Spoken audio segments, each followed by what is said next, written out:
So that, my friends, is your simple roadmap for finding your purpose in life. Who am I? What do I do? Or what am I supremely qualified to teach others? Who do I speak to most often when I speak? What are their needs? Why do they come to me? And finally, how does them coming to me and learning that change them? Right? This has answered the who, why, what, and how. Can I have a show of hands? How many people were actually able to go through the answers, find answers for themselves as I walked you through the questions? Okay. And I wouldn't say all, at least most of them. Okay. Can I have some answers? So the first question I asked was, who are you? What came up? I'm love. Very nice. What else?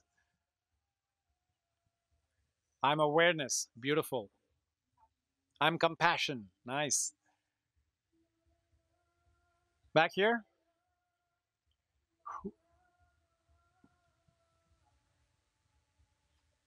And you can speak up as well, ma'am. Who are you?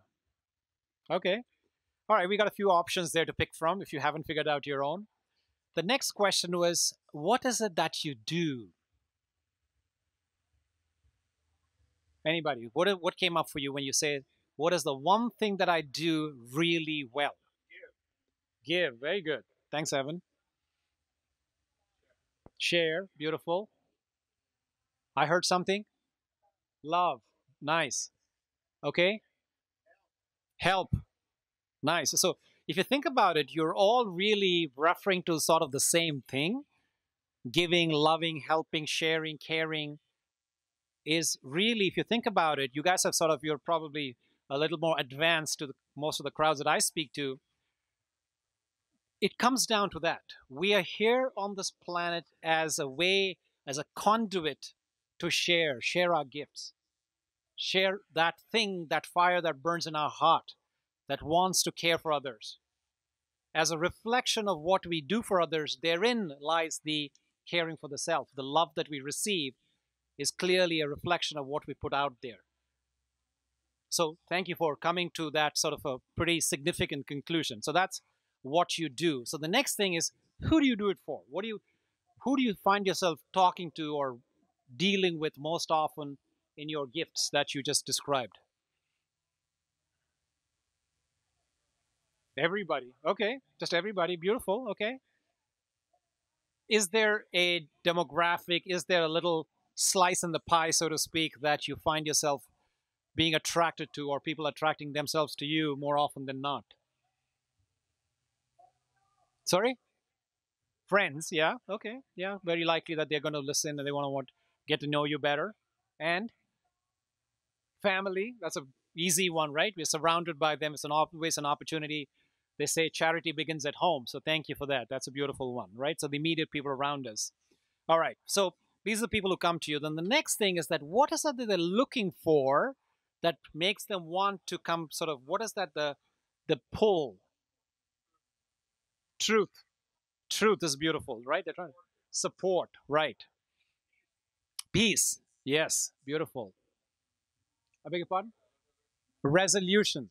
They want to resolve something. Yes. Love, right? This love is things. Validation, right? Approval, right? Approval, being appreciated. Validation is another word. Is such a big thing, right? People most often, don't listen to themselves with their own inner voice. That is their ultimate validation. That's the ultimate voice that speaks their truth to them.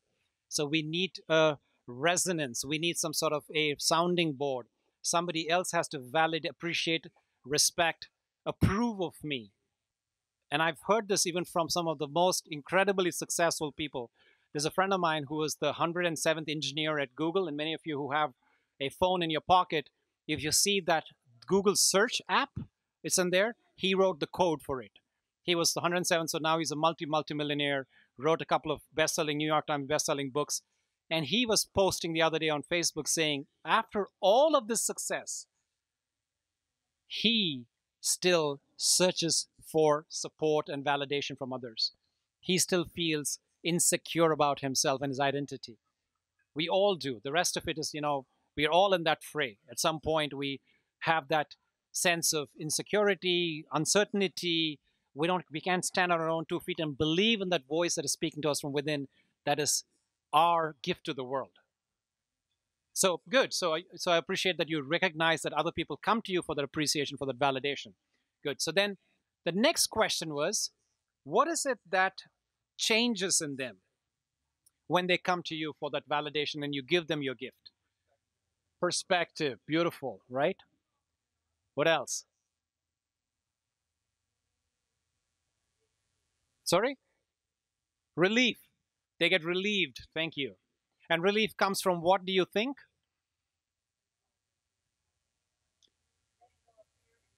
Letting go of fear and pain. Fantastic. Wow, that's incredible that you have the gift to help people let go of their fear and pain. Well, we need to take her address and take the phone number and send more people to her. Thank you for that. Okay, that's great. Ma'am, back there. How do people change when they come to you and you offer them your gift? They feel validated. Yes. Uh-huh. They feel peaceful, right? It's amazing how a perspective shift can make them feel peaceful. A validation can make them feel okay with themselves. Not that really anything has changed outside, but just it is okay for whatever they're going through at that moment. Very powerful. Thank you. Yes, they feel better about this. Why? Why do you think? What have you done?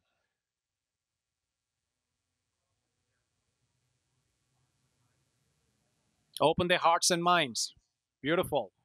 So you're a little bottle opener who pops the bottle of the hearts and minds that are blocked. Fantastic. I love that. What else? Anything else?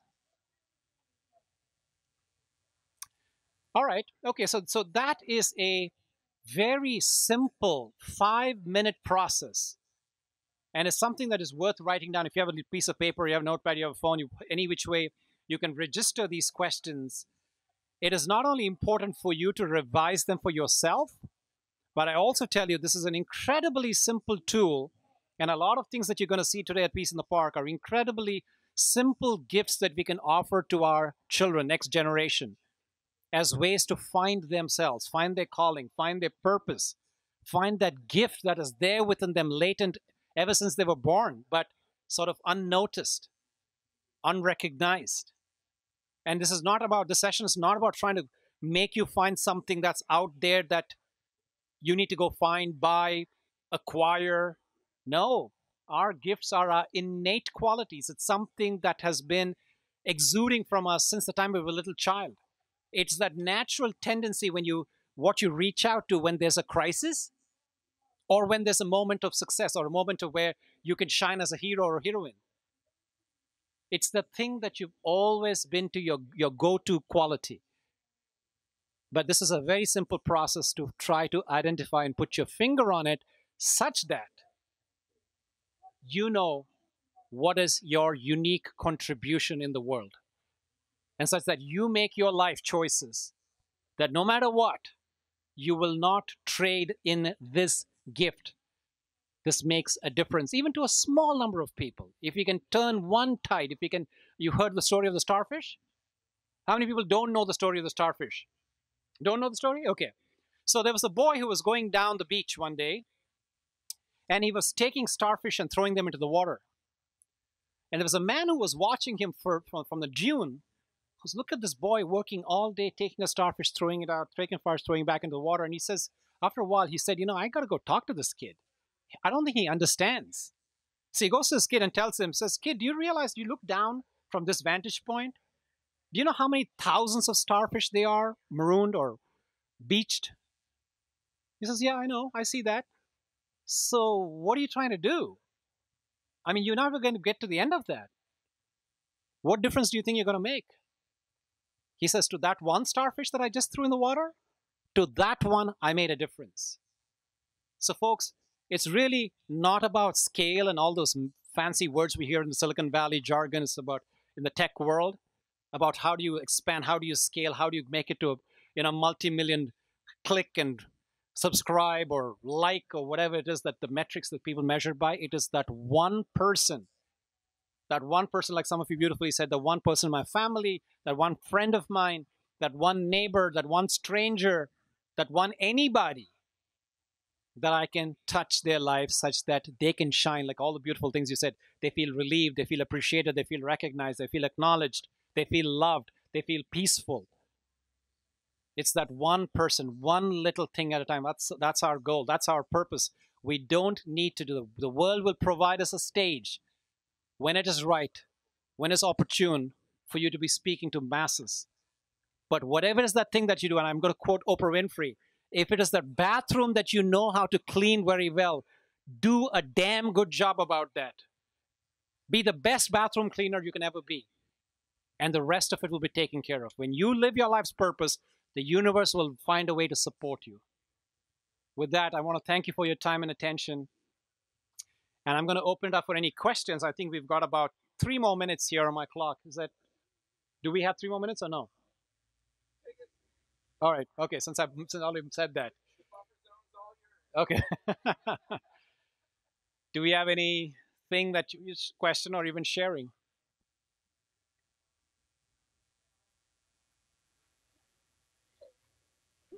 Yes.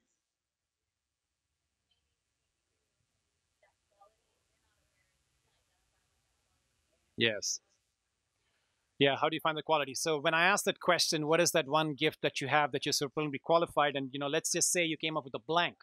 Let me give you a quick tip, okay? I don't think we have the time here because I'm running out of time, but I'm going to give you the tip that you want to take away and work on it at your own leisure. So here's how it goes. I want you to think of 3 episodes in your life where you were considered by people around you to be very successful, a hero, a heroine, something that made you stand out, and people were like, whoa, that's awesome what you just did. Okay, so 3 such episodes in your life, what I call them the high points. Okay? The second set of questions are find 3 low points in your life.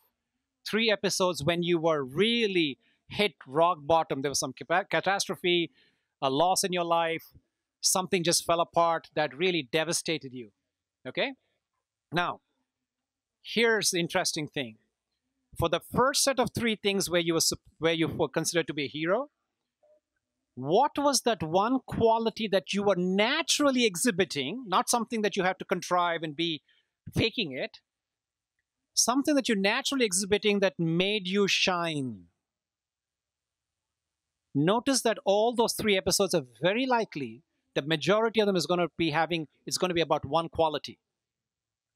And I'm sure all of us have those high moments and low moments in your life, right? So what is the quality that I was leveraging that made me shine?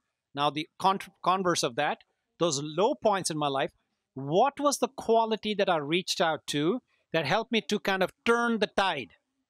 Right? If I'm here, I didn't commit suicide, I didn't get depressed, I didn't get, whatever, right? I'm still here. I'm still here to tell the story. So there's something, a quality that I reached out to from the bottom of my heart that helped me to come out of that situation. Write those 6 things down, the 3 qualities of the high points, 3 qualities of the low points, put a line through it. That will tell you what your purpose in life is.